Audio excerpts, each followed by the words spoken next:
Hey guys, this is IB Trollin, and in this video I will be going over my PvP gems and enchants that I have found useful in patch 5.2. Also, I will be showing you good talents in decent detail, some frost DPS rotations, cooldowns, abilities, and stat priority. Not reforging, because that's boring as hell. Like I said earlier, gems and enchants, and lastly some macros, which I only have like 2. Anyway, talents. Talents are pretty decently easy in 5.2. So what you're gonna do? There's 6 types of talents, pretty much, that you want to get. You got performance enhancing, which would be your plague leech, your blood tap, which is right here, runic empowerment, and runic corruption, which is all of your tier 5, basically. You got your crowd control, which is tier 6, all tier 6. Desecrated Ground, Remorseless Winter, and Gorfiend's Grasp. You got your utility, which is just your anti-magic zone, which is right there. That just helps you survive stuff or whatever. And survival, of course, which is all of tier 4, which pretty much all those heal you. Lichborn, which immune to charm, fear, and sleep, and death coil will heal yourself instead of just your minion. And purgatory, which like stops you from dying, which is what I like to use. Movement speed enhance, which would be sorry, your death's advance, increases movement speed by 30%, can't be slowed under 100% of your normal movement speed. Your situational depends on what you're fighting against, or who you're fighting against, or how they're geared and whatnot. Is your unholy blight, which is right there, which puts all your dots on them, your diseases. And roiling blood, which I've never used. It's basically for multi-target, which your blood boil triggers pestilence. Yeah, that's basically it for talents. These are mine. I use unholy blight, purgatory, death's advance, death pact, runic empowerment, and remorseless winter. And yeah, for single target rotation, for dual wielding, dual wielding, you're gonna always, can't stress this enough, keep your diseases up 100% of the time. With what you're gonna do is you're gonna use outbreak as much as possible. If it's off cooldown, you're gonna use it. If it's on cooldown, you're gonna use your howling blast or your plague strike, or if you have this talent, unholy blight, which does all of them. Second, you're going to do Soul Reaper only if your target is under about 35% health. Then you're going to do Howling Blast when you have a what's it called, a rhyme proc, which basically makes it not cost a rune. Frost Strike if you are about to have max runic power, or you have a Killing Machine proc. Then you're going to Obliterate if both Frost and Unholy runes are up, or both death runes are available. And yeah. Then you're gonna use Howling Blast like normally instead of Chains of Ice or Icy Touch. I use Icy Touch more than Howling Blast though, because I'm kind of a noob like that. I like it better. I don't know why. Then you're gonna use Frost Strike. That's gonna be your like main DPS after you get your runic power up. And then Horn of Winter to go into the next fight. Always use Frost Presence.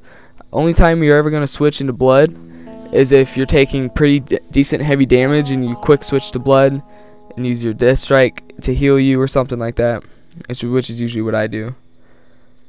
And yeah, basically that. Now, stat priority for PvP, dual wield of course, because only type of Frost DK you're going to need is dual wield. You're going to focus on strength first and foremost, expertise up to the 7.5 cap, hit until the 7.5 cap, mastery, then haste, and lastly crit strike.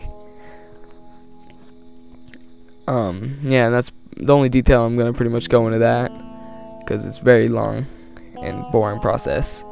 Alright, for dual wielding gems, what I like to use for meta, your meta socket, you're gonna use your reverberating primal diamond.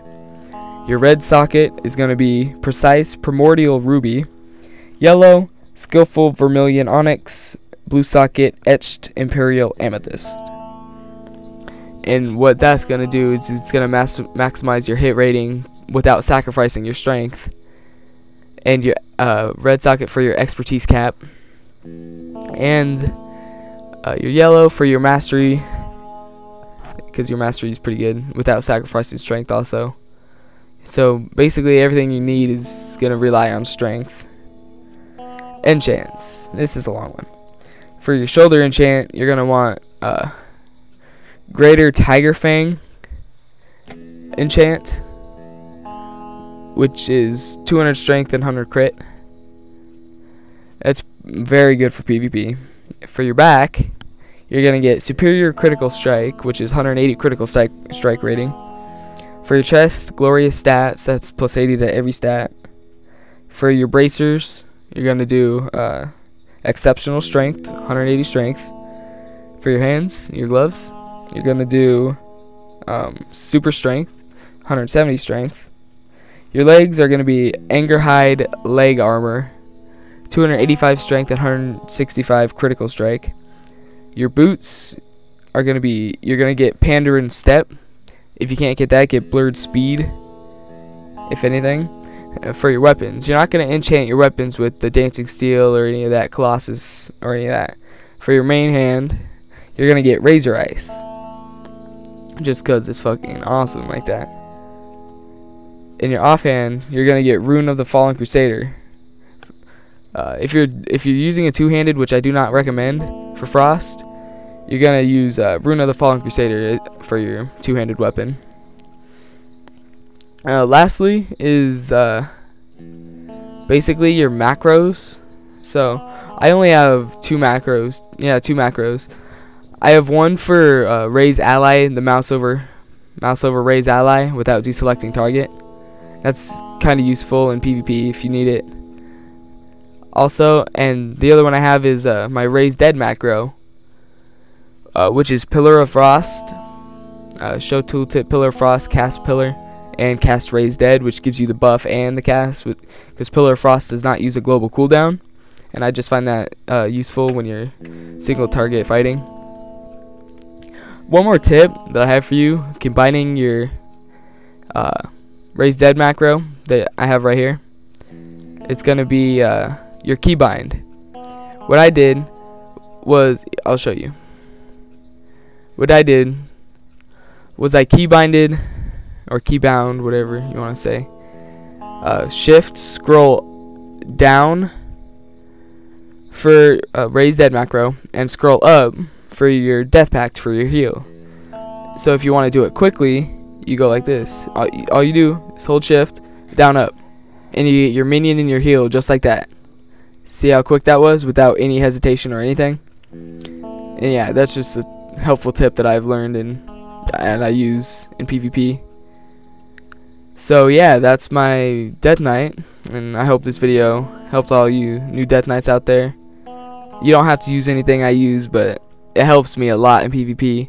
You can even use some of the same stuff in PvE if you would like, but yeah, that's pretty much it. Fiddle with that a little bit. If you have any suggestions that I might have missed, or you think that would help better me in PvP or better others, put a comment. Or if you have any video descriptions that you want me to make, send me an email at ibetrolling.zdsoft.com, or my friend thatasiankid143@gmail.com. I'll put both the names in the description of the video. Good luck with your Death Knight PvP, and have a good day. See ya!